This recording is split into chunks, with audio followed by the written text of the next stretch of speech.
desafios da vida, as nossas lutas diárias.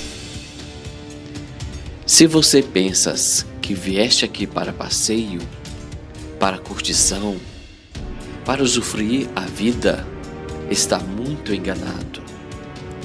No mundo tereis aflições. Um profeta nos alertou, pois estamos em um planeta de provas e expiações. Isso significa que Deus vai nos testar, que seremos postos a provas. A nossa fé, coragem e resignação. Deus, nosso Pai, permite que passamos por dificuldades para forjar a nossa alma com o fogo das lutas, para que as impurezas do nosso espírito sejam lavadas. Nossas mazelas, que são o orgulho e o egoísmo. O diamante dos sentimentos nobres de nossa alma voltará a brilhar. Jesus nos disse: brilhe a vossa luz. Os desafios da vida existem para nos elevar a Deus, despertar os valores espirituais do nosso ser. Inscreva-se, curta, compartilhe e comente.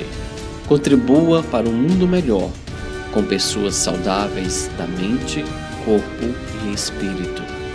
Ajude-nos a levar estas mensagens às pessoas que precisam de consolo, esclarecimento e motivação.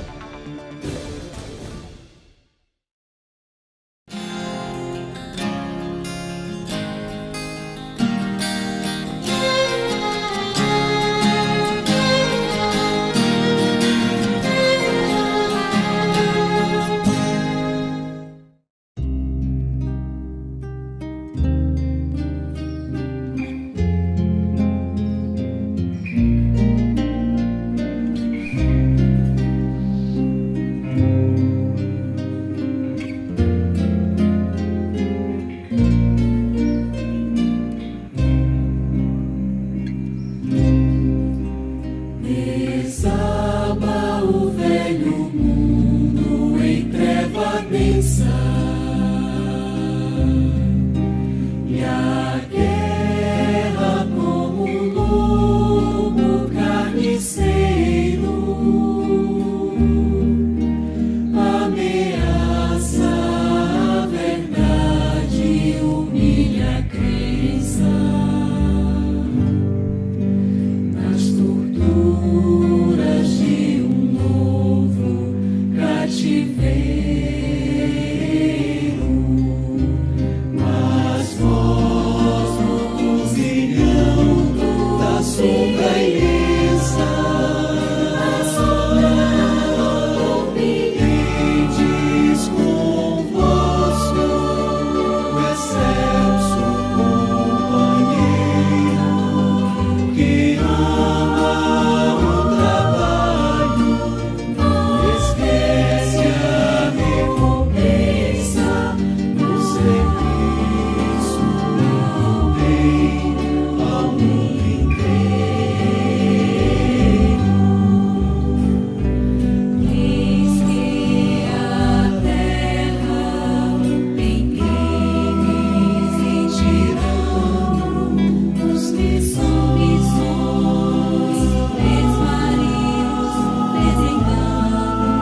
Trabalhemos na dor ou na alegria,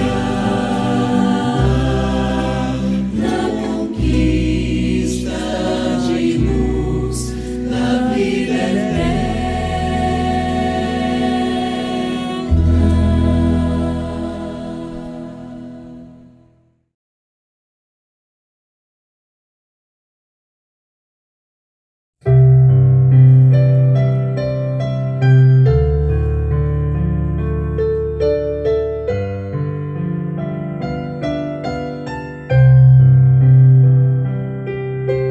Quando ouvimos sua voz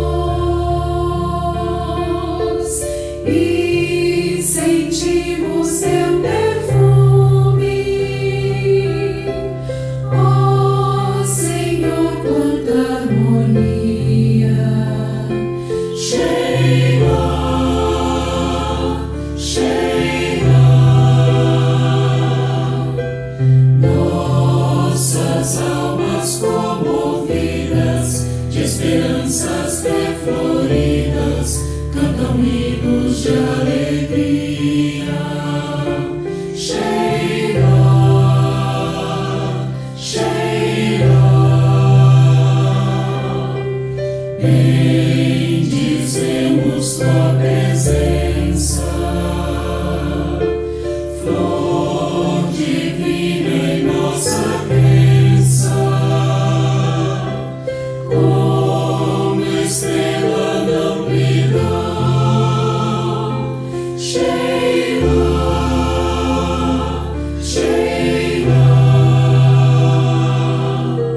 vem guiar os peregrinos nos mistérios dos destinos, afastando a escuridão. Sheila, irmã querida, óleo da fraternidade, entre as flores do Senhor, és a delicada rosa, perfumando o espinhador. Sheila, Sheila,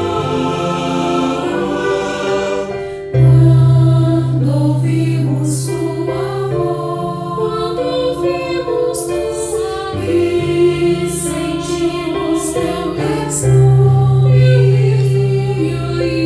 ó Senhor, quanta harmonia! Sheila, Sheila, nossas almas comovidas, de esperanças refloridas, cantam hinos de alegria.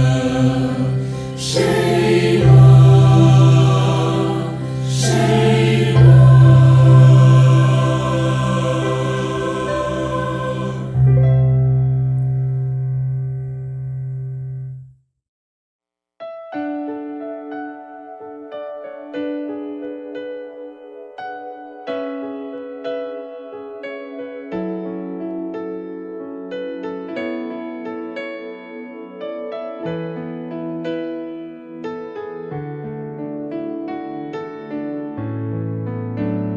Pelos prados e campinas verdejantes eu vou.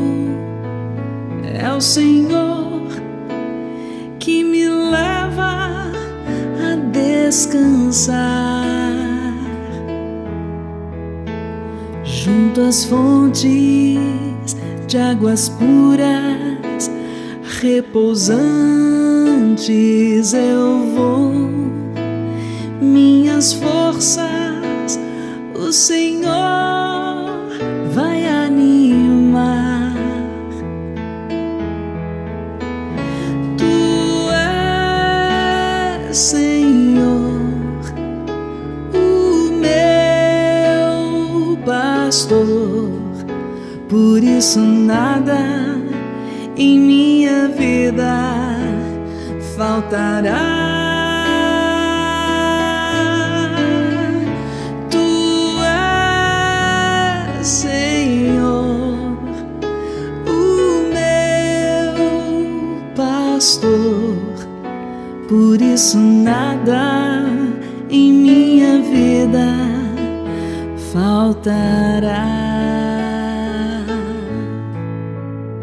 Nos caminhos mais seguros, junto dele eu vou, e para sempre o seu nome eu honrarei. Se eu encontro mil abismos nos caminhos eu vou, segurança sempre tenho em suas mãos. Tu és, Senhor, o meu pastor, por isso nada em minha vida faltará. Tu és, Senhor, o meu pastor, por isso nada em minha vida faltará. No banquete em sua casa, muito alegre eu vou, um lugar em sua mesa me preparou. Ele unge minha fronte e me faz ser feliz, e transborda a minha taça em seu amor. Tu és, Senhor, o meu pastor, por isso nada em minha vida faltará.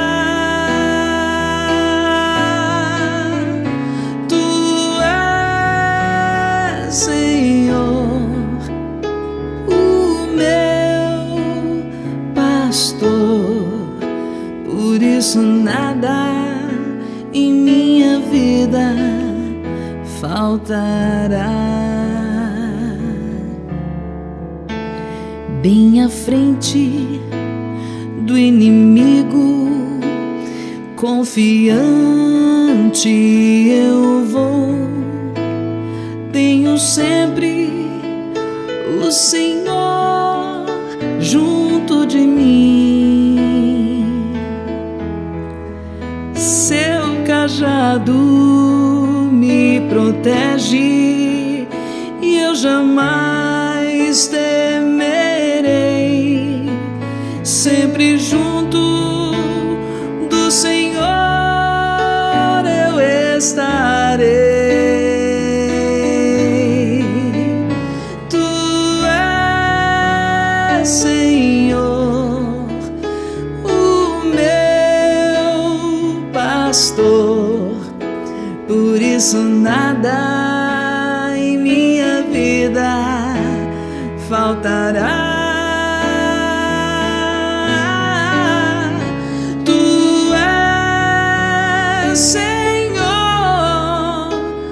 o meu pastor, por isso nada em minha vida faltará.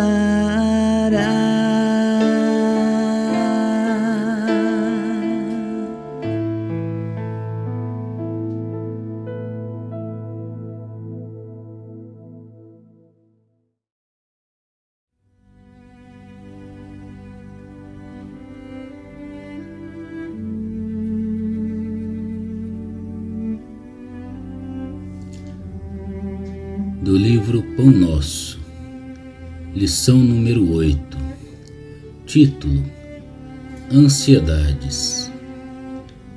As ansiedades armam muitos crimes e jamais edificam algo de útil na terra. Invariavelmente, o homem precipitado conta com todas as probabilidades contra si. Opondo-se às inquietações angustiosas, falam as lições de paciência da natureza em todos os setores do caminho. Se o homem nascesse para andar ansioso, seria dizer que veio ao mundo não na categoria de trabalhador em tarefa santificante, mas por desesperado, sem remissão.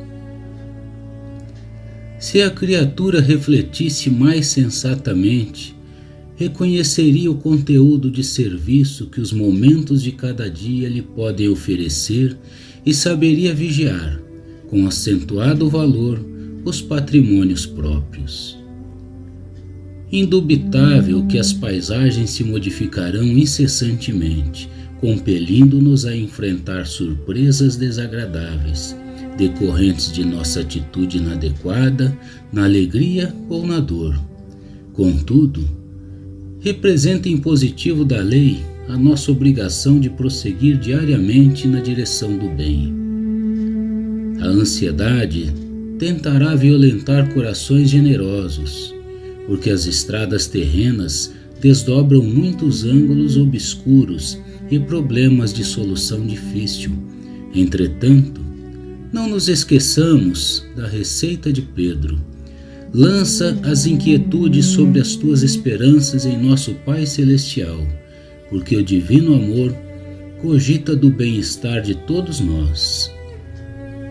Justo é desejar firmemente a vitória da luz, buscar a paz com perseverança, disciplinar-se para a união com os planos superiores e insistir por sintonizar-se com as esferas mais altas. Não ouvides, porém, que a ansiedade precede sempre a ação de cair.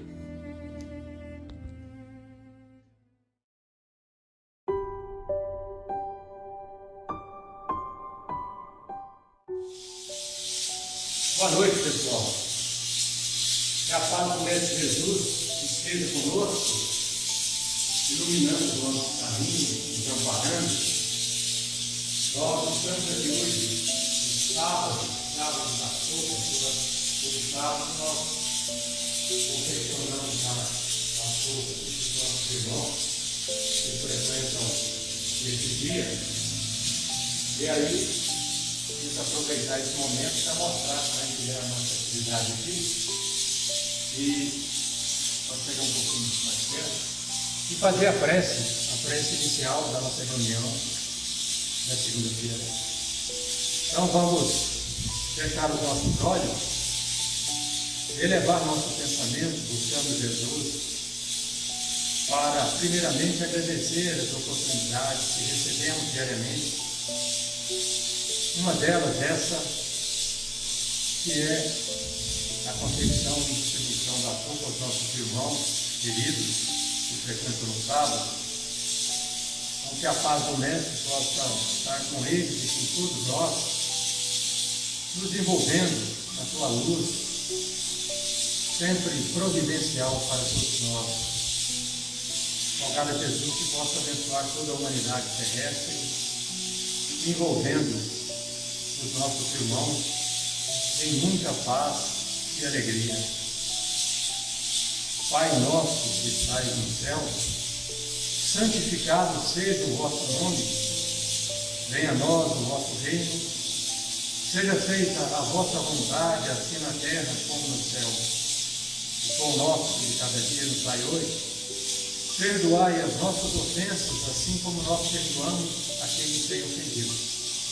Não nos deixeis cair em tentação, mas livrai-nos do mal. Com essa prece, então, nós aqui iniciamos as nossas atividades de confecção da sopa e também iniciamos a nossa reunião da segunda-feira do grupo da Fraternidade Espírita Irmão em Céu. Que assim seja. Obrigado.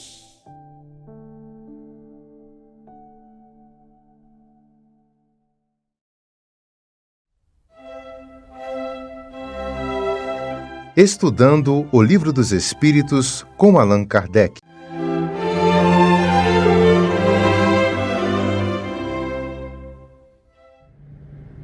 Meus amigos, boa noite. Que Jesus, o nosso Mestre, nos abençoe hoje e sempre. Nós estamos estudando a questão 114 do Livro dos Espíritos, na qual Kardec vai questionar o seguinte: os espíritos são bons ou maus por natureza, ou são eles mesmos que se melhoram? Existem dois pensamentos dentro do pensamento humano, da história da humanidade. Um, formulado pelo pensador Thomas Hobbes, um inglês da época de 1600, que ele escreveu um livro chamado O Leviatã.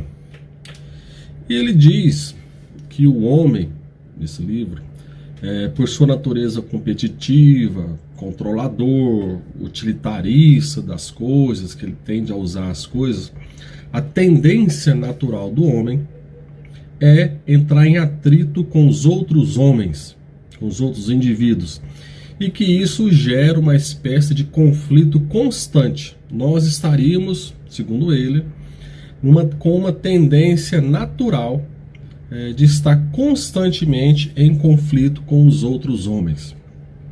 Esse seria o estado natural do homem, ou seja, até o ponto de ele cunhar a frase muito famosa, dizendo que o homem é o lobo do homem, ou seja, o homem é o predador do próprio homem. Esse seria a condição básica do homem. Bom, para evitar isso, para que a gente não mate uns aos outros, a sociedade cria o Estado, em que a gente abre mão da liberdade, das nossas liberdades, ou seja, a gente renuncia ao fazer o que quer quando quer. Nós pagamos impostos, nós obedecemos leis e tal, no intuito único de garantir a nossa segurança. Ou seja, a gente dá para o Estado a nossa parte da nossa liberdade, dá nosso trabalho ao Estado. Em compensação, o Estado nos protege dos outros homens, porque somos todos, de maneira geral, segundo ele, todos somos, na essência, maus. Os homens, na sua essência, são maus, porque cada um quer proteger o seu direito, quer dar vazão aos seus instintos. Então, para nos protegermos disso, de uns contra os outros, nós temos o Estado, a sociedade, vamos dizer assim, estabelecida, que nos protege uns dos outros. 100 anos depois, um outro pensador, Rousseau, ele vai dizer basicamente o contrário, se a gente pensar. Ele diz o seguinte: olha, o homem, na sua essência, ele é bom. Nós, essencialmente, somos bons. Somos ali o selvagem, puro, né? Não temos o sentimento de antagonismo, somos colaborativos uns com os outros e tudo mais. Mas a sociedade nos corrompe. Talvez a gente já tenha ouvido essa frase. Ou seja, que a sociedade corrompe o homem. Rousseau cunhou isso. Então, nós temos aí dois pensamentos, né, divergentes, antagônicos. Um diz o seguinte: o homem é mau e o Estado está ali para poder disciplinar a vida de todo mundo. O outro fala: o homem, por natureza, é bom e a sociedade o corrompe, a sociedade que transforma o homem. Por isso que existe o mal pelo mundo. Apesar dessa aparente divergência, de serem pensamentos contrários aí, existe um ponto comum, se a gente analisar bem, entre esses dois pensamentos. Que eles estão falando o seguinte: que, na verdade, o homem tem uma essência, seja boa, seja má, e a sociedade transforma essa essência. E qual é a visão espírita disso? Isso que Kardec está questionando aí, vamos dizer assim. Nós somos bons ou maus por natureza? Lembra que Hobbes fala que nós somos maus por natureza. Rousseau diz que nós somos bons. Kardec meio que está perguntando assim, quem está certo? Qual dos dois aí? Nós somos bons ou maus? E além disso, está questionando. Eles ou são eles mesmos que se melhoram? Ou seja, sou eu mesmo que me melhoro? Os espíritos vão dizer o seguinte: são os próprios espíritos que se melhoram. Ou seja, na realidade, já não é o pensamento desses dois filósofos, que é a sociedade que transforma o homem. O que os espíritos estão dizendo é o seguinte: é o homem que se transforma, é o homem que se modifica. Passam de uma ordem inferior, continuam eles, para uma outra mais elevada. Passam da ignorância, em outras palavras, para o conhecimento, a elevação, a superioridade. Tá, então quer dizer que a doutrina espírita está falando que cada um por si, cada pessoa que evolui sozinho e tudo mais? Olha, não só exatamente isso. O que a doutrina espírita está esclarecendo e informando, primeiro, é que o homem, ele já não nasce pronto, vamos dizer assim. Nós não estamos num estado definitivo. Eu nasci hoje mal ou bom e vou evoluir e vou permanecer para sempre. A doutrina espírita está dizendo o seguinte: olha, você está num estado hoje e que está constantemente aprendendo. Nós estamos o tempo todo crescendo e evoluindo. O espírito trabalha para a própria evolução. Ok, mas a gente faz isso sozinho? O homem evolui, cresce, então aprende sozinho, por si mesmo? É ele que se melhora, como diz Kardec na questão.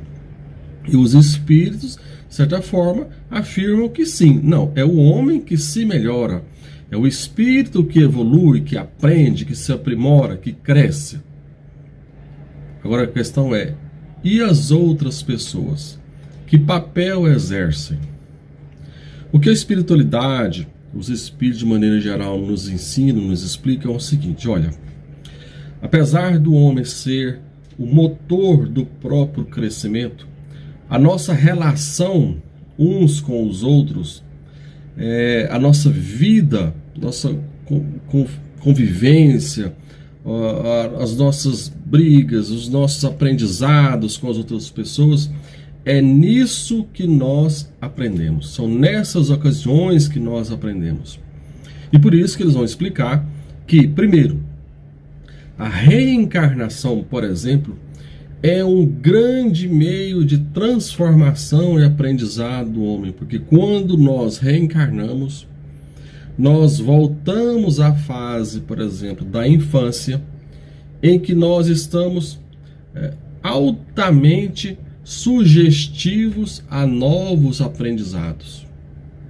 Então, os pais, segundo eles, segundo a doutrina espírita, exercem uma enorme influência sobre os filhos, aprendendo, educando. Então, a criança, ela nasce com determinadas tendências, ou seja, o espírito já nasce com aquilo com a bagagem que ele adquiriu, seja boa ou ruim, tendências do bem, do amor, ou tendências ao crime, ao ódio, seja qualidades ou defeitos, nós nascemos com determinadas tendências e os pais têm o poder, vamos chamar assim, têm a condição de educar aquele espírito, exercendo enorme influência daquilo que aquele espírito vai aprender.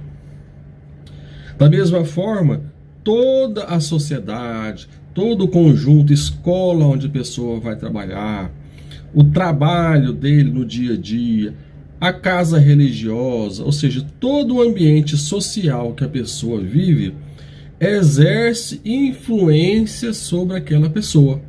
Então a pessoa pode ser estimulada à prática do crime, e se ela já tem aquela tendência, ela vai colocar aquilo em ação, como também ela pode ser estimulada a transformar os seus hábitos infelizes. Ela pode ser educada a falar, olha, essa ação não está certa. Então, desde criança, o espírito ele pode ser transformado e educado. Eu assisti uma palestra do Divaldo, ele falando que ele aos 5 anos, ele tinha um coleguinha lá, de um pouco mais velho que ele, que era uma espécie de líder da turma, e eles brincando ali no mato ali e tal, e o coleguinha pegou uma palha de feijão, acendeu e começou a fumar. Falou, eu vou fumar. E perguntou para ele, Divaldo, você não fuma não? Você não é homem? E ele, sim, pegou e, como diz, acendeu ali uma palha de feijão também e começou e deu o primeiro trago. Quando deu um trago, que a fumaça entrou, que ele sufocou com aquilo e correu para casa. Quando ele chegou em casa, a mãe dele catou ele pela orelha. Onde você estava? Ali. Ali aonde? Ali. Fazendo o quê? Com quem? Estava com fulano. Brincando. Brincando de quê? Brincando de fumar. Ah, o senhor fuma? Assim. E aí ela mandou ele, então vai tomar banho e tal. Voltou. Quando ele voltou, sentou à mesa, chamou o irmão do Divaldo, falou, vai lá e pega uma palha que o Divaldo vai fumar. Mas mãe, se eu fumar eu vou morrer. Não, você não vai, então morra. Você não fuma? Você não fuma? E aí quando ele foi fumar e tal, que viu que era muito ruim, a mãe dele olhou bem nos olhos dele e falou, meu filho, eu vou te pedir uma coisa. Nunca fume na sua vida, porque isso vai te matar. E explicou para ele os perigos, apesar de analfabeto, como diz o Divaldo. Falou, olha, as pessoas têm esse pigarro, fica tossindo e tudo mais, é por causa do cigarro. Ali no pulmão é como se fosse uma casinha de abelha que ele começa a entupir e você vai ficar sem poder respirar. E foi explicando para ele, então me prometa que você nunca vai fumar. Ele diz que lembra disso até hoje, ou seja, é o exercício do pai e da mãe, no caso a mãe dele, educando um espírito. Então nós temos as nossas tendências, diz a doutrina espírita, que nós trazemos do passado, que nós vemos, daquilo que a gente foi construindo ao longo de toda a nossa existência, ao longo de milênios, nós trazemos essa bagagem. Isso se manifesta naturalmente em nós. Basta ver numa casa, 3 irmãos, 3 pessoas completamente diferentes. Por quê? São espíritos diferentes. Mas, além disso, não só a bagagem, não há esse determinismo, eu sou assim e pronto. Não. O espírito aprende. Pais, professores, mestres, aquelas pessoas que convivem conosco, nos educam. E nós também educamos as outras pessoas. Então o espírito absorvendo tudo isso, porque a pessoa tem a liberdade de poder aprender ou recusar o aprendizado. Quantas e quantas pessoas os pais pelejam e cresce aquele espírito revoltado, rebelde, não quer construir uma vida digna, apesar da luta dos pais. Então foi o espírito que não quis, ele exerceu o livre-arbítrio dele. Mas o espírito, quando ele quer, ele se melhora através do auxílio das pessoas que estão próximas. Então nós vivemos numa sociedade de auxílio mútuo. Mas o espírito não guarda em si um determinismo, eu sou bom, eu sou mal. Nós somos aquilo que fizermos de nós, em termos de bondade, de maldade, de defeitos e qualidades. O que a doutrina espírita nos ensina é que nós podemos demorar, mas o espírito sempre, uma hora, que tempo isso dure, mas uma hora ele vai despertar para a necessidade do se melhorar, do autoaprendizado, dele se submeter a um crescimento interior através das provas, das dificuldades, do exercício contínuo na vida, ele vai melhorar. Isso que a questão nos mostra hoje. Muito obrigado. Que Jesus nos abençoe. Acompanhe agora mais um tema doutrinário do Evangelho de Jesus.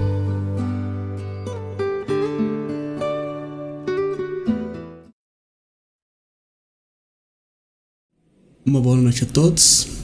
Muito prazer que eu estou aqui mais uma noite para fazer um brevezinho comentário do Evangelho.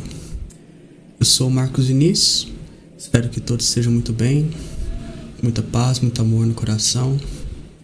E como dito, hoje fazer um breve comentário do Evangelho acerca do tema da emprego da riqueza. Está no capítulo 16, sobre a parte de instrução dos espíritos. Para antes de a gente começar esse estudo, acho que vamos começar lendo a primeira partezinha para a gente poder se situar mais ou menos o que a gente vai falar aqui hoje. Não podeis servir a Deus e a Mamon. Guardai bem isso em lembrança a vós, a quem o amor do ouro domina. Vós, que venderias a alma para possuir tesouros, porque eles permitem vos eleveis acima dos outros homens, e vos proporcionam os gozos das paixões que vos escravizam. Não podeis servir a Deus e a Mamon. Se, pois, sentis vossa alma dominada pelas cobiças da carne, dai-vos pressa em alijar o jugo que vos oprime, porquanto Deus, justo e severo, vos dirá: que fizeste, econômico infiel, dos bens que te confiei? Esse poderoso móvel de boas obras exclusivamente o empregaste na tua satisfação pessoal. Então, vamos pensar que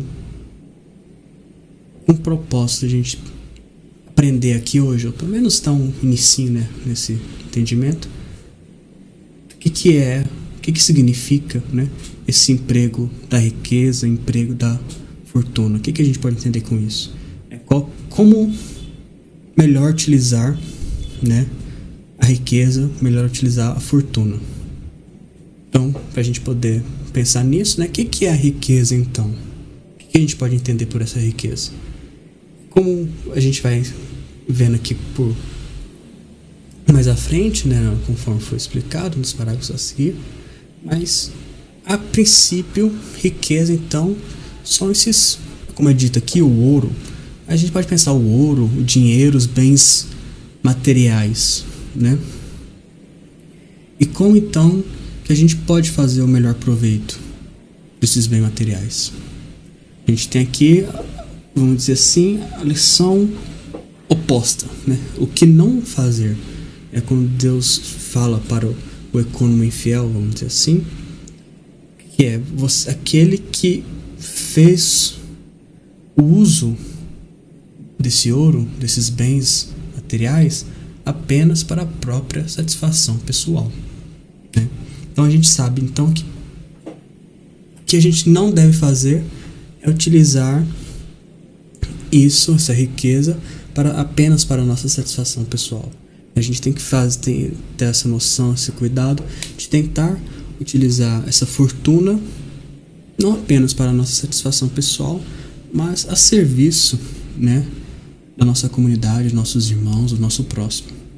Como a gente vai ver aqui assim, o jeito mais vamos dizer assim, a nossa instrução básica de como resolver, como utilizar essa riqueza, é, de certa maneira, a resposta para qualquer pergunta que a gente possa fazer aqui no Espiritismo, vamos dizer assim. É a estrela guia aqui dos nossos estudos. Vamos dizer assim, se tem alguma resposta para todas as perguntas, essa é a resposta, de certa maneira. No mínimo, algo que vai ajudar, né, a nortear o nosso pensamento, o nosso sentimento ao lugar certo. Vai ser dito aqui: qual então o melhor emprego que se pode dar à riqueza? Procurai nestas palavras: amai-vos uns aos outros. A solução do problema. Elas guardam o segredo do bom emprego das riquezas. Aquele que se acha animado do amor do próximo tem aí toda traçada a sua linha de proceder. Na caridade está, para as riquezas, o emprego que mais apraz a Deus. Não nos referimos, é claro, a essa caridade fria e egoísta, que consiste em a criatura espalhar ao seu derredor o supléfio de uma existência dourada.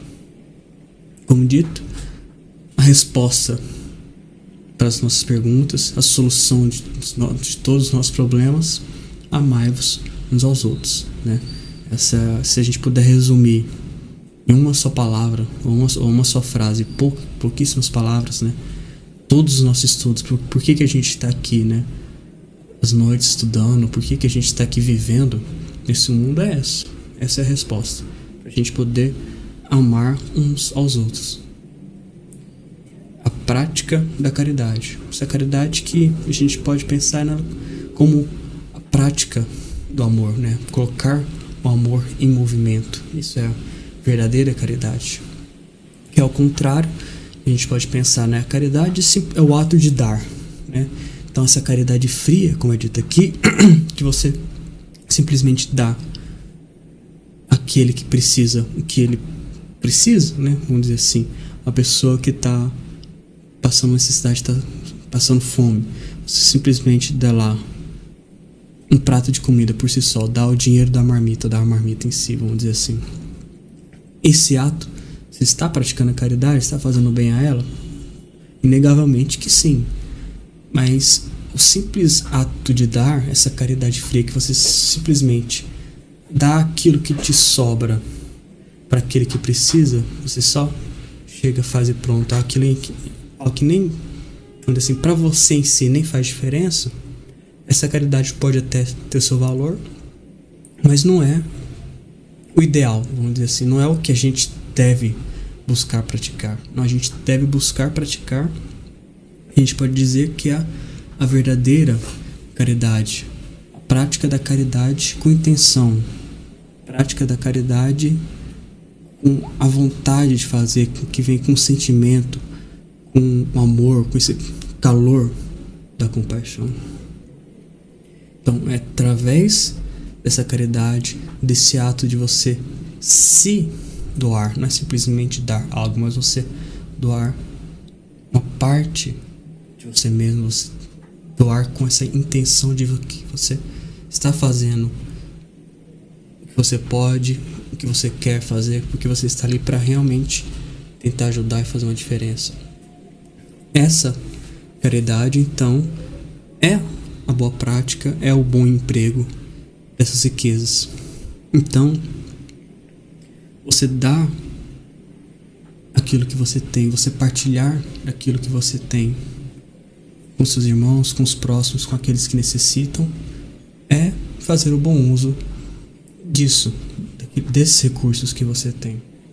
E não é que você vê que o amar uns aos outros, amar uns aos outros, como a gente faz estudos, né, acerca desse tema de maneira mais profunda, a gente tem essa ideia de que não é você, vamos dizer que é o altruísmo tóxico, de certa maneira a gente pode pensar nisso, aquela pessoa que dá a roupa do corpo, passa fome para poder ajudar o próximo. Essa pessoa acaba fazendo tanto pelos outros que negligencia a si mesmo. Esse ato, doação que você não se importa com você mesmo, acaba fazendo mal a você mesmo. Isso não é o ideal. O ideal é amar uns aos outros, amar o próximo como a si mesmo. Quando a gente está ensinando a criancinha em questão de moralidade e tal, ou qualquer, não necessariamente criança, né? Quando a gente está falando desse ato de pensamento moral, quando a gente fala de não fazer com o outro o que você não quer que faça com você, amar o outro como você quer ser amado, né? Fazer pro outro, você pensar, o que eu vou fazer de legal pro outro? É algo que eu gostaria que fizesse comigo, né? Sempre nessa lente, né, de pensar em você. Porque nós, todos que estamos aqui, nós vamos dizer assim, talvez mais 60%, vamos dizer assim, 99,9% de nós que estamos aqui porque a gente ainda tem muito a aprender, né? Ainda somos seres muito primitivos. E por ser seres muito primitivos, ainda somos muito dominados pelo egoísmo. Mesmo que você tente ser a melhor pessoa que você possa ser, mesmo que você seja muito bondoso, muito caridoso, muito altruísta, inegavelmente, nós aqui, seres imperfeitos, seres muito fortemente aqui ligados ao material, somos egoístas de certa maneira. Isso é algo intrínseco nosso, faz parte da nossa existência, não tem como a gente não ser. Por causa disso, ou talvez nós somos egoístas por isso, porque tudo passa por nós, né? A gente não consegue enxergar um mundo que não seja uma maneira vista pelos nossos olhos, escutada pelos nossos ouvidos, processada pelo nosso cérebro. Então a maneira como a gente interage é tudo pelo nosso eu, certo? Então a gente tem que ter cuidado com isso, a gente tem que preservar a nós mesmos, que faz parte da nossa ligação com o mundo, né? Amar uns aos outros, amar o próximo como a si mesmo, começa amando a si mesmo.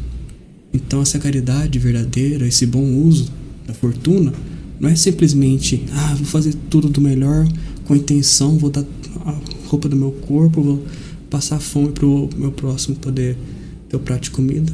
Não. Primeiro a gente cuida da gente pelo necessário, a gente tem que ter esse cuidado. Que temos que cuidar de nós, mas não quer dizer que é o supérfluo. Não, a gente tem que cuidar da maneira necessária e nos ater a não cair nessa ganância, né? Como dito aqui do economia infiel, né? Usar tudo para a nossa satisfação pessoal, mas para a nossa necessidade. Cuidar de nós mesmos para que nós possamos cuidar do outro.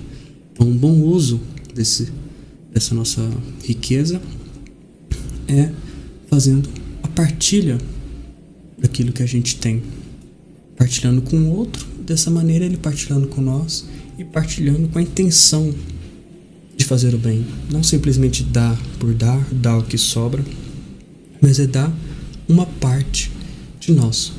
Que aqui a gente tem que pensar, então, essa riqueza é simplesmente os bens materiais? Não. Como vai ser dito um pouquinho mais para frente aqui, quem quiser dar uma olhada no item 11 do capítulo 16, falado sobre a riqueza da inteligência. Então não é simplesmente bens materiais. A inteligência que a gente tem, o conhecimento que a gente tem, pode ser compartilhado. Eu que sei algo, ensinar alguém, né, a partilhar desse conhecimento, estou dando algo de valor a essa pessoa, estou ajudando essa pessoa, estou praticando a caridade, né? A pessoa, vamos dizer assim, que sabe costurar, ensina a outra, às vezes essa pessoa aprende simplesmente por hobby e tá ótimo, é um grande ensinamento, é algo que vai ajudar ela, vai trazer essa satisfação para ela, vai ajudar ela a ter uma vida mais, vamos dizer assim, com mais vigor. Mas ao mesmo tempo pode ensinar essa pessoa a costurar, essa pessoa que aprende, às vezes leva isso para a vida, pessoa que às vezes não tinha nada, aprende a costurar, começa a ler tal e leva isso para frente, pode mudar a vida dela, pode aí às vezes ter um emprego, uma fonte de renda que vai dar a ela essa possibilidade de ter essa vida mais tranquila, agora com menos dor de passar necessidade. E esse ensinamento que foi passado acaba mudando a vida dela, ajudando muito ela. Então, essa inteligência é também uma riqueza, né? O ato de você ensinar ou simplesmente ajudar. Eu que sei de alguma coisa, às vezes a pessoa está tendo problema, eu vou lá, ajudo ela, fiz uso. Não precisei dar nenhum bem material, mas apenas usando meu conhecimento consegui ajudar essa pessoa que está precisando. Fiz a diferença, fiz essa prática, essa caridade verdadeira, bom uso da minha inteligência. A gente tem uma imagem assim, mais lúdica, mais fantasiosa assim, do sábio preso na torre, ele lá, louco, estudando, lendo livros, escrevendo e tal. Aquele cara velho, que sabe muita coisa, está rodeado de livros de conhecimento, mas está ali preso. Se esse conhecimento que ele tem não está sendo partilhado, se esses livros que ele está escrevendo não tem ninguém para ler, não tem, às vezes, nem razão de existir, se a gente for pensar de maneira mais sóbria, mais séria sobre isso, né? Por que ele tem todo esse conhecimento se não está sendo partilhado, se não está tendo nenhum uso? Esse conhecimento tem que ter uma serventia para ter razão de existir. Se simplesmente existir por existir, não tem razão. É um conhecimento que não está fazendo no mundo, diferença no mundo existir, né? Então, a gente tem que ter essa consciência de não ficar guardando as coisas só para nós, guardando pelo acaso ou por orgulho, não. A gente tem que compartilhar. Então, a gente vê que essa riqueza não é apenas bem materiais. É aquilo que a gente tem, né? Tem inteligência, que mais coisas que nós temos, que a gente pode compartilhar, né? Os nossos sentimentos, nossa inteligência emocional. Qual que é o papel do artista, né? Não só na sociedade, mas vamos dizer assim, como um todo. O artista é esse ser, esse profissional que faz a partilha do sentimento. Essa pessoa que coloca o sentimento dele, aflora, coloca esse sentimento para fora em palavras, em música, teatro, livros, arte plástica, coloca esse sentimento de maneira mais concreta e a gente experiencia esse sentimento dele, a gente entra em contato com esse sentimento dele e muda a nossa vida de certa maneira. Pessoas que entram em contato com obras que a vida dela muda de cabeça para baixo e para melhor. Pessoa que, li um livro, esse livro mudou minha vida, agora sou outra pessoa. Escutei essa música que, nossa, depois disso eu mudei completamente de mente, agora minha visão do mundo é outra. Quando eu vi aquela obra, me tocou pessoalmente muito fundo e fiquei muito feliz. Então, esse sentimento que é compartilhado faz bem também para aqueles que necessitam. Pessoas às vezes têm tudo do bom, do melhor de material, mas tem essa carência sentimental, emocional. A gente pode utilizar dessa nossa riqueza emocional e fazer a partilha dela, usar isso como fonte de caridade. E além disso, nosso recurso mais valioso que a gente tem aqui hoje, que se perguntar para qualquer um, acho que a grande maioria vai perguntar o que você queria ter um pouquinho mais aqui hoje. Grande gente, parte das pessoas vão responder que tempo, né? Nosso recurso mais valioso, aquilo que a gente tem de mais precioso aqui é o nosso tempo, que é tão limitado, mas que é extremamente importante. E é ele que a gente não pode ficar guardando para nós mesmos. Esse tempo que é a fonte de tudo. Tudo vem do uso do nosso tempo. Então a gente tem que ter muito cuidado em como que a gente utiliza esse tempo que a gente tem. Esse tempo que a gente tem, quando partilhado, é muito mais valioso. O tempo, vamos dizer assim, que eu gasto assistindo um filme, uma série sozinho, se eu fizer isso junto da minha família, dos meus amigos, é muito mais valioso do que sozinho. Eu dividindo esse tempo, é ao mesmo tempo fazendo a mesma coisa, mas que agrega um valor muito maior, partilhar da emoção que a gente está tendo, essa troca juntos.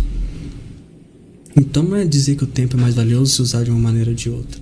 Pode ser, mas quando é compartilhado, ele agrega muito mais valor. Nós temos que ter muita consciência de como que a gente está utilizando ele.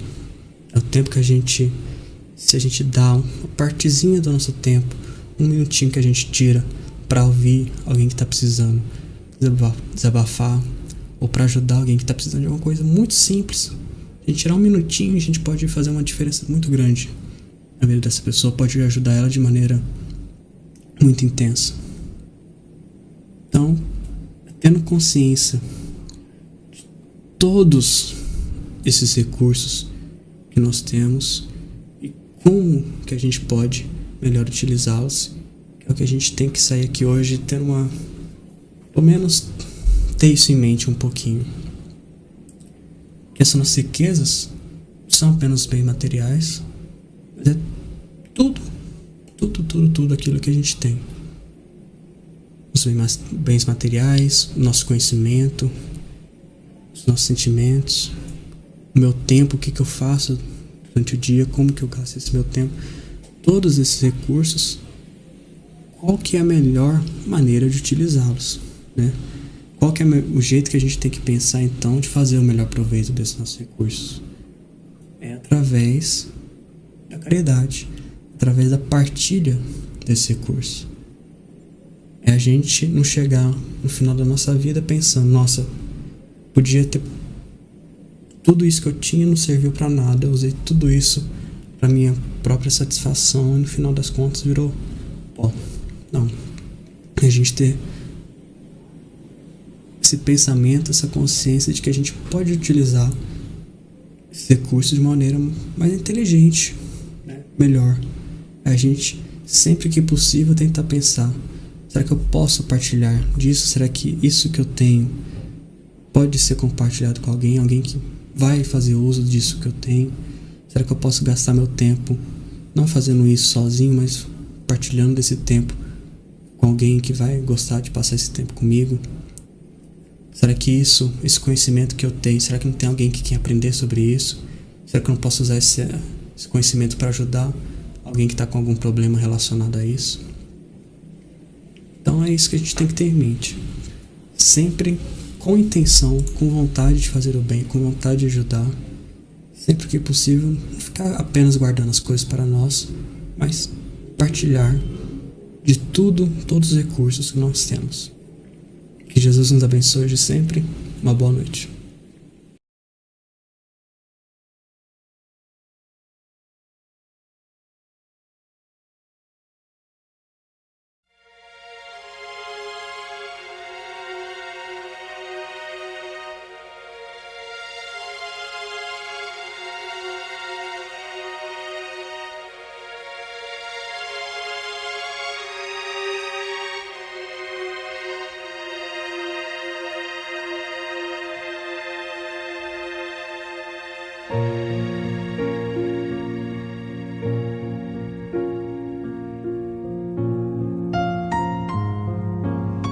Queridos irmãos em Cristo, nesse momento de suave meditação, pedimos a presença de espíritos amigos para esse passe.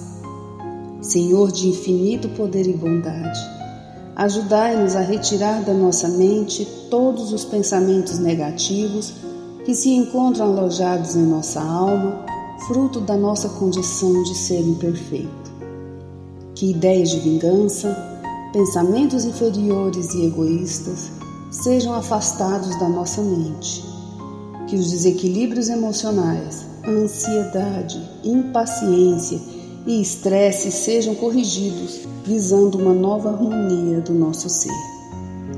Que todas as doenças alojadas em nosso corpo tenham seu mecanismo de enfermidade interrompido no nosso sistema de defesa orgânico e inicie a revitalização da nossa saúde. E assim, meu Pai Celestial, com suas bênçãos e as energias luminosas e curativas de seus missionários, possamos receber as melhores vibrações energéticas através deste passe e que essas vibrações venham em forma de ideias edificantes, de otimismo, alegria e nos fortaleça para o perdão, a paciência e a serenidade necessárias à resolução de nossos problemas e provações. Peço, Senhor, que nos ensine a viver um dia de cada vez, que nos oriente a superar os traumas do passado e guardar apenas as lições valiosas, tanto de experiências felizes como as dolorosas. Também, Senhor, permita o cuidado necessário para controlarmos o medo diante do futuro que ainda está fora do nosso alcance. Que possamos aproveitar a beleza e o sabor dessa existência em cada momento sagrado que o Senhor nos permite viver, com sabedoria, discernimento e entusiasmo pela vida. Que nessa jornada terrena possamos aprender a nos elevar espiritualmente um pouco a cada dia, sempre seguindo os conselhos do Cristo. E que o espírito de fraternidade, o amor de Deus ao próximo e a nós mesmos sejam a base do nosso comportamento e a prática da caridade e do perdão a nossa conduta diária. E dessa forma possamos ser merecedores das suas bênçãos, nos fortalecendo e curando nossas enfermidades por sua intercessão misericordiosa. Em nome de Jesus, agradecemos por tudo que recebemos até o dia de hoje, rogando mais uma vez a tua proteção, o teu amor e a tua paz.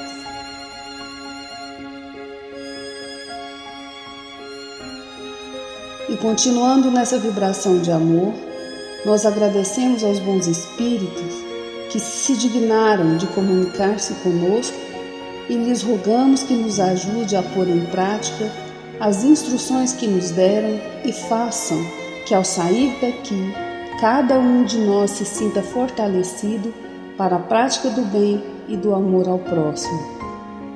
Também desejamos que as suas instruções aproveitem aos espíritos sofredores, ignorantes ou viciosos, que tenham participado da nossa reunião e para os quais imploramos a misericórdia de Deus. Que assim seja.